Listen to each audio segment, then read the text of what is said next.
2026 প্রথম গুপ্ত নবরাত্রি শুরু হচ্ছে 19শে জানুয়ারি সোমবার থেকে 27শে জানুয়ারি পর্যন্ত। আমার আপনার সবার মা দুর্গা ভবানী সালের প্রথম মাস জানুয়ারিতে গুপ্ত নবরাত্রিতে পূজিতা হতে আসছেন। গুপ্ত নবরাত্রি অর্থাৎ গুপ্তভাবে মায়ের পূজা অর্চনা আরাধনা করতে হয়। গুপ্ত নবরাত্রিতে মাতা রানী মা দুর্গা ভবানীর আশীর্বাদ পেতে আপনি কোন কোন উপায় করবেন তা আজ আমি আপনাদের বলবো। নমস্কার, আমি সৌমিতা। ওয়েলকাম আমার চ্যানেল ডিভাইন ব্লেসিংস উইথ সৌমিতাতে। আমি এখানে কথা বলি love, attraction, manifestation, spirituality, occult, numerology, astrology, Lal Kitab, remedy, taro reading ইত্যাদি নিয়ে। আপনারা যদি এই বিষয়গুলোতে ইন্টারেস্টেড হয়ে থাকেন তো অবশ্যই আমার চ্যানেলটিকে আপনারা সাবস্ক্রাইব করবেন। ভিডিও ভালো লেগে থাকলে লাইক অ্যান্ড শেয়ার করতে ভুলবেন না। কমেন্টে অবশ্যই জয় মা দুর্গা লিখে যাবেন। ভিডিও স্কিপ করবেন না, শেষ পর্যন্ত আমি অনেকগুলো রেমেডিস বলবো যেগুলো আপনার জীবনে আপনার মনস্কামনা পূর্ণ করতে কাজে লাগবে। হিন্দু ধর্মে গুপ্ত নবরাত্রির মাহাত্ম্য অসীম। হিন্দু ধর্মে বছরে 4টি নবরাত্রি আসে, 2টি গুপ্ত নবরাত্রি আর দুই নবরাত্রি শারদীয় নবরাত্রি যখন মা দুর্গার পূজা হয়, আর চৈত্র নবরাত্রি যখন মা অন্নপূর্ণার পূজা ও রামনবমী পালিত হয়। আমাদের সনাতন ধর্মে গুপ্ত নবরাত্রির মাহাত্ম্য অসীম। বছরে 2টি গুপ্ত নবরাত্রি আসে, মাঘ মাসে আর দ্বিতীয় আষাঢ় মাসে। জানুয়ারিতে গুপ্ত নবরাত্রি হয়। মাঘ মাসে দেবী 10 মহাবিদ্যা রূপে পূজিতা হন। মানা হয় এই সময় সাধনা করলে সাধকের সাধনা সিদ্ধি প্রাপ্ত হয়। এই কারণে গুপ্ত নবরাত্রি সবচেয়ে বেশি রহস্যময়। গুপ্ত নবরাত্রিতে আপনি যদি কোনো মন্ত্র জপ করেন সেই মন্ত্র 10,000 বারের সমান হয়। একটি মন্ত্রর মান 10,000 বারের সমান হয়। এই কারণে গুপ্ত নবরাত্রির গুরুত্ব অপরিসীম। গুপ্ত নবরাত্রিতে আপনি মাকে পঞ্চোপচারে আপনার মনের মতো করে পূজা করুন। এই গুপ্ত নবরাত্রিতে পুজো অর্চনা আরাধনা করে আপনি আপনার জীবনে সুখ, সমৃদ্ধি, বৈভব আনতে পারেন। আপনার সকল মনস্কামনা পূর্ণ করতে পারেন কয়েকটি ছোট ছোট উপায়ের মধ্য দিয়ে। গুপ্ত নবরাত্রিতে প্রথম দিন মা কালীর পূজা করা হয়। এই দিন সকালে আপনি স্নানাদি সম্পন্ন করে একটা বস্ত্র পরিধান করে মায়ের কালী প্রতিমার সামনে বসুন। আপনার ঘরের যে মা কালীর প্রতিমা আছে তার সামনেও করতে পারেন, কিংবা আপনার আশেপাশে যদি মা কালীর কোনো মন্দির থাকে সেখানেও পূজা করাতে পারেন।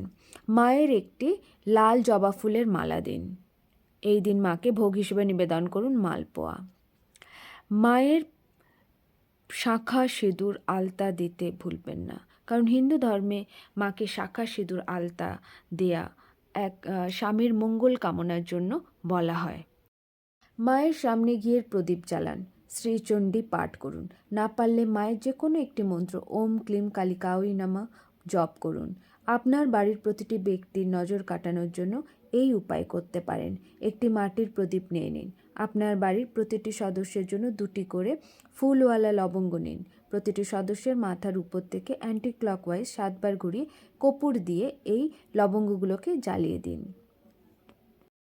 আপনার নিজের যদি কোনো মনস্কামনা থাকে সেই মনস্কামনা পূর্ণ করার জন্য একটি ভোজপত্র নিন। ভোজপত্রে লাল চন্দন বা সিঁদুরের একটি ঘোল তৈরি করে সেই দিয়ে আপনার মনের মনস্কামনা লিখুন।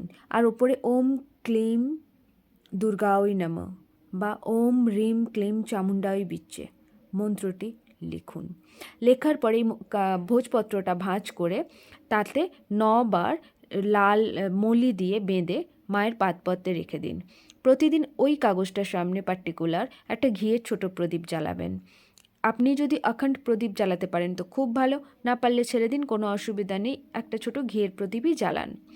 9 দিন ওই ভোজপত্রটা পূজা করার পরে আপনি আপনার বাড়ির যে গামলা আছে, টব আছে, তাতে এই মাটি কিছুটা খুঁড়ে এই ভোজপত্রটা চেপে দিন। আগামী যে নবরাত্রি আসছে সেই নবরাত্রির আগে আপনি দেখবেন আপনার মনস্কামনা পূরণ হয়ে গেছে।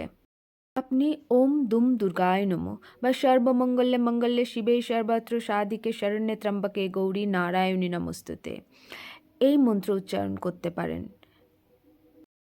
গুপ্ত নবরাত্রি অর্থাৎ গুপ্তভাবে মায়ের সাধনা করা, মায়ের পূজা অর্চনা আরাধনা করা।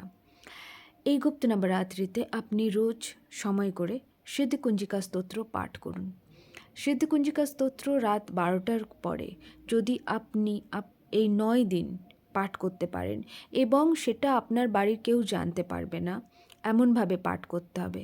তাহলে আপনার যে মনস্কামনা আছে, যেটা বহু দিন থেকে পূরণ হচ্ছে না, সেটা হতে পারে আপনার সাংসারিক জীবনের, হতে পারে আপনার সন্তানের জন্য, হতে পারে আপনার স্বামীর জন্য, লোনের জন্য, যেটাই হোক না কেন, সেই মনস্কামনা পূর্ণ হয়ে যায়।